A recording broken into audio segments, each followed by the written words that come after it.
विद्यार्थियों, सुप्रभात। आज से पूर्व की कक्षा में हमने भाषा, लिपि और व्याकरण नामक पाठ को शुरू किया था, जो कि हिंदी सेकंड यानी हिंदी व्याकरण का पहला पाठ है। हमने अभी तक भाषा किसे कहते हैं, लिपि किसे कहते हैं, फिर व्याकरण किसे कहते हैं, उनके भेदों के बारे में अध्ययन किया है। आज उसी पाठ को थोड़ा आगे बढ़ाते हैं और भाषा के विभिन्न प्रकारों का अध्ययन करते हैं कि भाषा किस किस तरह की होती है, जैसे मातृभाषा, राष्ट्रभाषा, राजभाषा, संपर्क भाषा, मानक भाषा आदि। ये सब किस प्रकार की भाषाएं होती है, उनका अध्ययन हम आज के पाठ में करेंगे। सर्वप्रथम आता है मातृभाषा। मातृभाषा शब्द का शाब्दिक अर्थ है माँ अथवा माता द्वारा सीखी जाने वाली भाषा, यानी वह भाषा जिसको एक बच्चा जन्म लेते ही सर्वप्रथम जब बोलना सीखता है तो उसी भाषा से अपना पहला वर्ण बोलना प्रारंभ करता है। तमिलनाडु में जन्मे लोगों की मातृभाषा तमिल होगी, पंजाब क्षेत्र के निवासियों की मातृभाषा पंजाबी, बंगाल, हिमाचल, असम के निवासियों की मातृभाषा क्रमशः बंगाली, हिमाचली तथा असमिया होगी। यानी वह भाषा जो बच्चा अपने जन्म के बाद स्वतः ही अपने माता पिता, अपने परिवार और अपने आसपास के परिवेश द्वारा सीख जाता है, वह उसकी मातृभाषा होती है। मातृभाषा की परिभाषा संक्षिप्त रूप में देखते हैं। वह भाषा जो माँ तथा परिवार के अन्य सदस्यों द्वारा घर में प्रयोग में लाई जाती है, उसे मातृभाषा कहते हैं। यानी हमारी माता ने जिस भाषा को हमें सर्वप्रथम बोलना बताया या जिन्हें देखकर हमने सर्वप्रथम उस भाषा को बोलना सीखा, वही हमारी मातृभाषा है। उसके बाद आती है राष्ट्रभाषा। किसी भी देश के बहुसंख्यक लोगों की भाषा को उस देश की राष्ट्रभाषा माना जाता है। बहुसंख्यक का मतलब होता है उस देश में निवास करने वाली अधिकांश जनसंख्या। तो किसी भी देश में निवास करने वाली अधिकांश जनसंख्या द्वारा जिस भाषा का उपयोग किया जाता है, उस भाषा को उस देश की राष्ट्रभाषा के रूप में दर्जा मिलता है। जब कोई भाषा अपने महत्व की वजह से राष्ट्र के विस्तृत भूभाग में जनता द्वारा अपना ली जाती है, तो वह स्वतः राष्ट्रभाषा का पद प्राप्त कर लेती है। इसलिए हिंदी को भारत की राष्ट्रभाषा का पद प्राप्त है, क्योंकि वह उपयुक्त कसौटी पर खरी उतरी है। अतः भारत की राष्ट्रभाषा हिंदी है।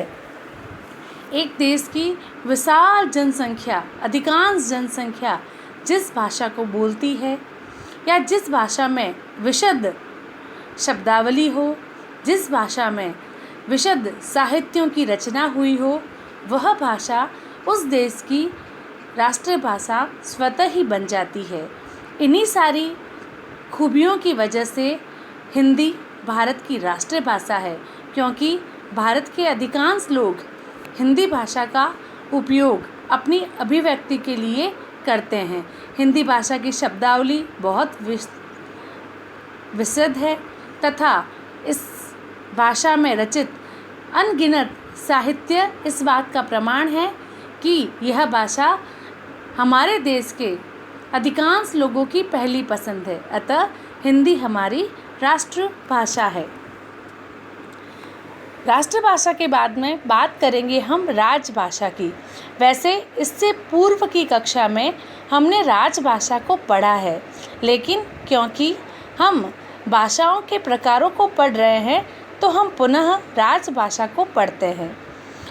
हिंदी हमारे देश की प्रमुख भाषा है, जिसका प्रयोग पूरे भारत में किसी न किसी रूप में अवश्य किया जाता है। जो लोग हिंदी नहीं भी जानते, वे भी टूटी फूटी हिंदी बोलकर अपना काम चला लेते हैं। इस प्रकार हिंदी को संपर्क भाषा के रूप में भी प्रयोग किया जा रहा है। भारत के अधिकांश भागों में बोली और समझी जाने के कारण हिंदी को राजभाषा का पद प्राप्त है।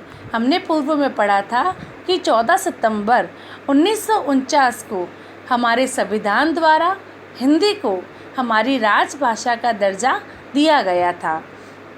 तो राजभाषा के रूप में भी हिंदी को ही हमारे देश में स्वीकार किया गया है या संविधान द्वारा मान्यता प्राप्त है।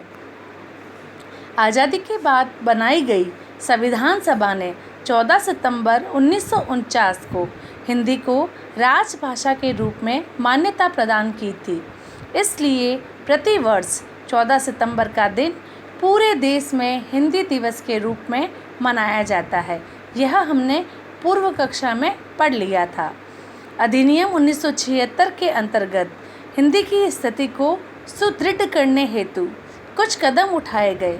इस अधिनियम के अंतर्गत देश के राज्यों को 3 श्रेणियों में विभक्त किया गया। अनुच्छेद 343 के तहत हिंदी को राजभाषा का दर्जा मिला था और अनुच्छेद 1976 यानी 1976 के अंतर्गत हिंदी को मजबूत बनाने के लिए कुछ कड़े कदम उठाए गए थे। ये कदम वही है जो हमने पिछली कक्षा में पढ़े थे कि किस तरह हिंदी भाषी और अहिंदी भाषी के हिसाब से भारत के विभिन्न राज्यों को 3 अलग अलग वर्गों या कैटेगरी में बांट दिया जाए, जिसमें प्रथम कैटेगरी वाले वो राज्य होंगे जिसके सारे कार्यालयी कार्य हिंदी भाषा के में होंगे। द्वितीय रूप में वे राज्य होंगे जिनमें हिंदी और अंग्रेजी दोनों ही भाषाओं को कार्यालयी भाषा के रूप में स्वीकार किया जाएगा। और तीसरी वो राज्य होंगे जहाँ पर हिंदी को प्रशासनिक कार्यों हेतु या कार्यालय कार्यों हेतु स्वीकार नहीं किया गया और वहाँ पर अंग्रेजी भाषा को ही कार्यालयी भाषा का दर्जा मिला। लेकिन मैंने बताया था यह व्यवस्था केवल 10 वर्षों के लिए लागू की गई थी, लेकिन अभी तक वह 10 वर्ष लंबे खिंचते चले जा रहे हैं। यही कारण है कि आज भी हमारे भारत में जहाँ की राष्ट्रभाषा, जहाँ की राजभाषा हिंदी है, वहाँ पर कुछ ऐसे राज्य हैं जहाँ के प्रशासनिक या कार्यालय कार्य अभी भी अंग्रेजी में किए जाते हैं। उसके बाद आती है हमारी संपर्क भाषा। 2 भिन्न भाषाओं का प्रयोग करने वाले लोग प्रायः एक दूसरे की भाषा को समझ नहीं पाते हैं। ऐसी स्थिति में एक तीसरी भाषा इनके बीच भावों एवं विचारों के आदान प्रदान हेतु माध्यम का काम करती है, जिसे दोनों भिन्न भाषी लोग आसानी से समझ सकते हैं। यह तीसरी भाषा संपर्क भाषा कहलाती है, यानी वो भाषा जो आपका संपर्क दूसरे व्यक्तियों के साथ स्थापित करती है। बच्चों, अगर दक्षिणी भारत के किसी राज्य से कोई व्यक्ति राजस्थान में आता है और हम यदि उनके साथ राजस्थानी भाषा का प्रयोग करें या वो अपने वहाँ की भाषा का प्रयोग करें, तो हम दोनों ही एक दूसरे की अभिव्यक्ति को नहीं समझ पाएंगे। तो हम एक तीसरा रास्ता अपनाएंगे। अंग्रेजी भाषा वो भाषा है जिसे हम भी जानते हैं और जिसे दक्षिणी राज्यों के लोग भी जानते हैं। तो यदि हम अंग्रेजी में अपने विचारों की अभिव्यक्ति करेंगे तो संभवतः सामने वाला व्यक्ति भी समझ जाएगा और हम भी समझ जाएंगे। इस तरह अंग्रेजी यहाँ पर संपर्क भाषा का काम कर रही है। तो वो भाषा जो 2 विपरीत भाषाओं वाले व्यक्तियों के बीच में संपर्क स्थापित करने का काम करे, वह संपर्क भाषा कहलाती है। फिर आती है मानक भाषा। हिंदी का प्रयोग विभिन्न कार्य क्षेत्रों और प्रयोजनों में होने लगा है। इस व्यापकता के कारण तथा अधिकतर क्षेत्रों में प्रचलन के कारण हिंदी के कई रूप देखने को मिलते हैं। अतः इनमें एक रूपता लाने के लिए विद्वानों एवं सरकार के संयुक्त प्रयास से इन प्रचलित रूपों में से किसी एक को मानक घोषित कर दिया जाता है, यही मानक भाषा कहलाती है। यानी हमारे यहाँ पर भी हमने देखा है एक ही शब्द को अलग अलग प्रदेशों में, अलग अलग प्रांतों में अलग अलग रूप में बोला जाता है और उसका उच्चारण किया जाता है। इससे हिंदी भले ही हमारी राष्ट्रभाषा है, लेकिन हिंदी में ही बहुत सारे शब्दों को लेकर विभेद हो जाता है। इन्हीं विभेदों को मिटाने के लिए हमारी सरकार ने मानक भाषा स्वीकार की है। वह मानक भाषा यानी वो एक ही प्रारूप जो राजस्थान में भी चलेगा, वही प्रारूप दिल्ली में भी चलेगा, उसी प्रारूप को दक्षिणी भारत के राज्य भी अपनाएंगे, तो वो हमारी मानक भाषा होगी। जैसे मंदिर शब्द है, जैसे गई, तो गई का मानक रूप ई, बड़ी ई जब लगाते हैं तब होता है।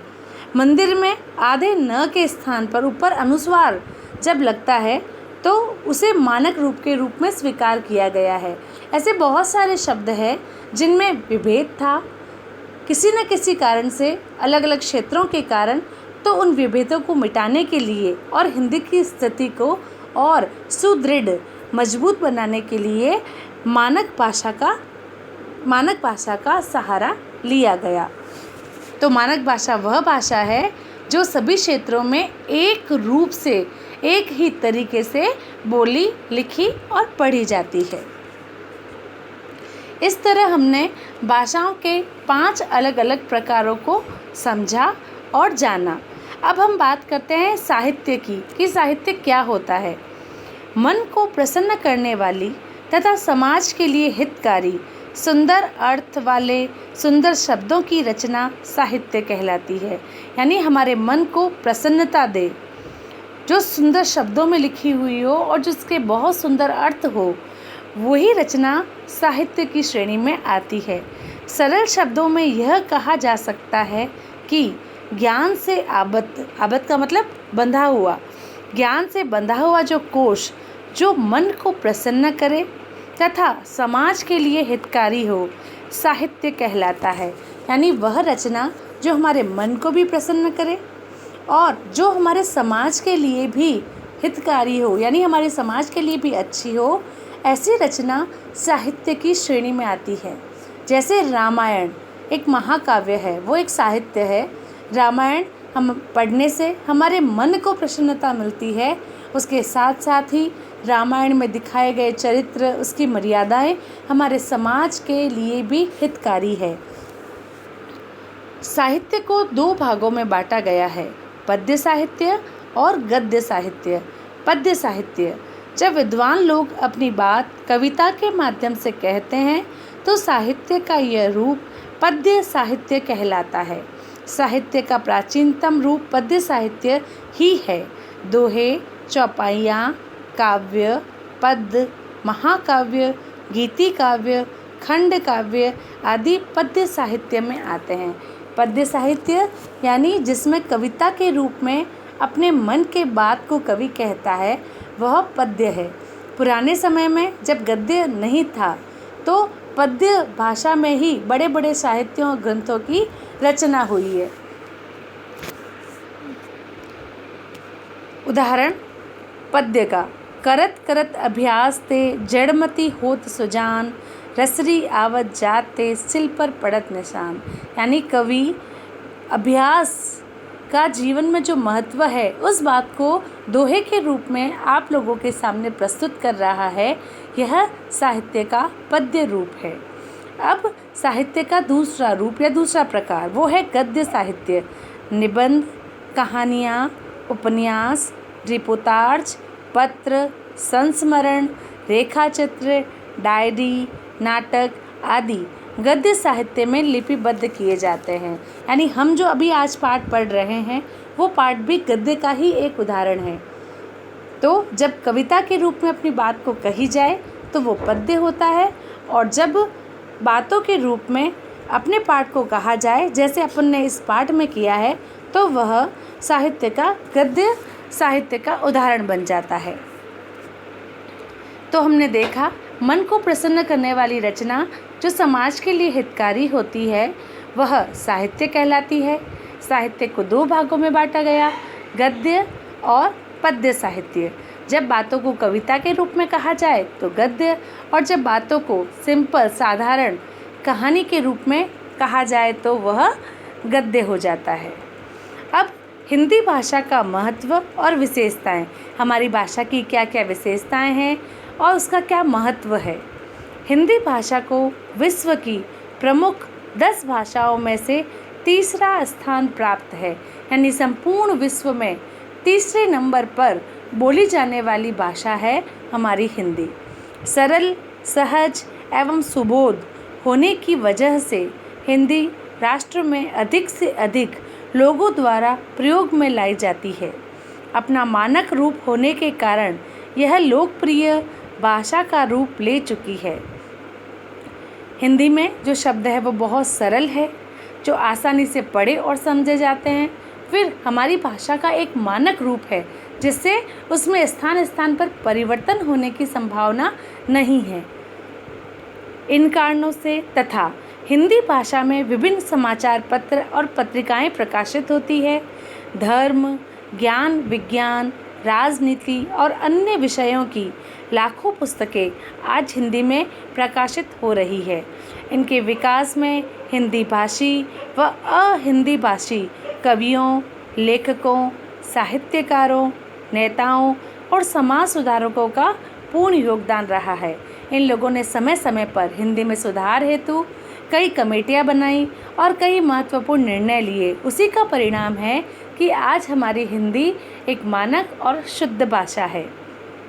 इसका अपना एक विशाल शब्दकोश है। यह विश्व की प्रमुख भाषाओं में महत्वपूर्ण स्थान रखती है। इसकी लिपि देवनागरी है। इसकी प्रत्येक ध्वनि के लिए अलग अलग ध्वनि संकेत है और प्रत्येक लिपि संकेत अपनी अपनी ध्वनि का ही प्रतिनिधित्व करता है। यानी हमारे लिए हम जिसका भी उच्चारण करते हैं, हर वर्ण की एक अलग बनावट होती है और वो केवल उसी वर्ण को बताती है। इसलिए हिंदी भाषा को सीखना अन्य भाषाओं की अपेक्षा काफ़ी सरल है। इन्हीं प्रमुख विशेषताओं के कारण हिंदी की गणना यानी गिनती विश्व की श्रेष्ठ भाषाओं में की जाती है। हिंदी भाषा दूसरे देशों में जैसे मलेशिया, फिजी, ट्रिनिडाड, सूरीनाम आदि में भी बोली जाती है। यानी हमारी भाषा की विशेषताओं को देखते हुए हमारी भाषा केवल अपने राष्ट्र भारत में ही लोकप्रिय नहीं है, वरन विदेशी लोग भी हिंदी को बोलकर गौरव का अनुभव करते हैं। यह भी जाने लगभग 90 करोड़ लोग प्रथम भाषा के रूप में हिंदी का प्रयोग करते हैं। फिजी देश की राजभाषा हिंदी है। हिंदी विश्व की एकमात्र वैज्ञानिक भाषा है जो बोलने और लिखने में समान है। यानी हम जैसा बोलेंगे हम वैसा लिखेंगे। अन्य भाषाओं की तरह हमारा बोलना और लिखना अलग अलग नहीं है। हिंदी साहित्य एवं शब्द भंडार सभी दृष्टियों से समृद्ध है। अंग्रेजी भाषा में लगभग 10,000 मूल शब्द है, जबकि हिंदी भाषा में मूल शब्द 2.5 लाख से भी अधिक है। यानी अंग्रेजी भाषा का शब्दकोश हिंदी के आगे बहुत छोटा है। उदाहरण के रूप में हम देखते हैं, अंग्रेजी भाषा में मासी, मामी, चाची, बुआ इन सब के लिए आंटी शब्द का प्रयोग किया जाता है, जबकि हमारी हिंदी में इन सारे रिश्तों के लिए एक अलग ही नाम दिया गया है और उन्हें उन्हीं के नाम से बुलाया जाता है। इस प्रकार हमारा हिंदी का शब्दकोश बहुत बड़ा और बहुत समृद्ध है। यही कारण है कि आज हिंदी केवल भारत में नहीं, विश्व के हर कोने में बोली और समझी जाने का प्रयास किया जा रहा है। तो हमने इस पाठ के दौरान क्या क्या सीखा, उसको संक्षिप्त रूप में वापस पढ़ते हैं। हमने सीखा, भाषा वह साधन है जिसके द्वारा मनुष्य अपने विचारों और भावों का आदान प्रदान करता है। भाषा के 2 मुख्य रूप हैं, लिखित और मौखिक। भाषा का तीसरा रूप भी है सांकेतिक, जिसे मुख्य रूप से अलग रखा गया है। संकेतों के माध्यम से व्यक्त होने वाली भाषा सांकेतिक भाषा कहलाती है। जैसे चौराहे पर खड़ा एक ट्रैफिक हवलदार, वो बोलता नहीं है लेकिन अपने हाथ के इशारों से, संकेतों के माध्यम से ये समझाता है कि गाड़ी को रुकना है या गाड़ी को जाना है। तो यह सांकेतिक भाषा के अंतर्गत आता है। भारतीय संविधान द्वारा 22 भाषाओं को मान्यता प्रदान की गई है। इन सारी भाषाओं को हमने देखा है, हमने पढ़ा है। जिस भाषा को व्यक्ति अपने परिवार में सहज रूप से ग्रहण करता है वह उसकी मातृभाषा कहलाती है। राष्ट्र में अधिक से अधिक लोगों द्वारा बोली जाने वाली भाषा राष्ट्रभाषा कहलाती है। इसी कारण हिंदी भारत की राष्ट्रभाषा है। भारत की राजभाषा भी हिंदी है। राजभाषा में राजकीय कार्य किए जाते हैं। राष्ट्रभाषा के साथ साथ हिंदी हमारी राजभाषा है, क्योंकि हमारे संविधान ने इसे राजभाषा के रूप में अंगीकार किया है, स्वीकार किया है। दो भिन्न भाषाभाषी व्यक्तियों के मध्य आपसी संपर्क के लिए प्रयुक्त होने वाली भाषा संपर्क भाषा कहलाती है, और ये संपर्क भाषा कोई भी हो सकती है। विद्वानों और भाषाविदों द्वारा स्वीकृत और मानकीकृत भाषा को मानक भाषा कहा जाता है। भाषा का सीमित एवं क्षेत्रीय रूप बोली कहलाता है। उच्चरित ध्वनियों का लिखित रूप लिपि कहलाता है, यानी हमारे लिखने का तरीका, हमारे लिखने की स्टाइल लिपि कहलाती है। साहित्य के दो प्रमुख रूप हैं, गद्य और पद्य। व्याकरण वह शास्त्र है जिसमें भाषा का विश्लेषण और उसके शुद्ध रूप एवं प्रयोग का निरूपण होता है, यानी भाषा को किस प्रकार से शुद्ध बोला जाएगा, किस प्रकार से शुद्ध लिखा जाएगा, ये सारा कार्य व्याकरण द्वारा संपादित होता है। व्याकरण के प्रमुख 3 अंग है, वर्ण विचार, शब्द विचार और वाक्य विचार, जिसमें वर्णों के बारे में, शब्दों के बारे में और वाक्यों की बनावट के बारे में विचार किया जाता है। यही 3 अंग व्याकरण के प्रमुख अंग है, जिसके ऊपर व्याकरण कार्य करती है और हमारी भाषा को शुद्ध और श्रेष्ठ बनाने का प्रयास करती है। इसी के साथ आज का हमारा पाठ यहीं पर समाप्त होता है। हमने भाषाओं के विभिन्न रूपों को देखा है, हमने साहित्य किसे कहते हैं और साहित्य के रूपों को समझा है। इसके अलावा हमने हिंदी भाषा की विशेषताओं और उसके महत्व को जाना है, और पाठ प्रारंभ होकर अभी तक हमने जितना पढ़ा है उसको संक्षिप्त रूप में पुनः दोहराने का प्रयास किया है। तो इन चीज़ों को आप बहुत ध्यानपूर्वक पढ़िए और समझने का प्रयास कीजिए, तथा आज के पाठ के साथ जो गृह कार्य आपको मिलता है उसे सुंदर और पढ़ने योग्य अक्षरों में लिखने का प्रयास कीजिए।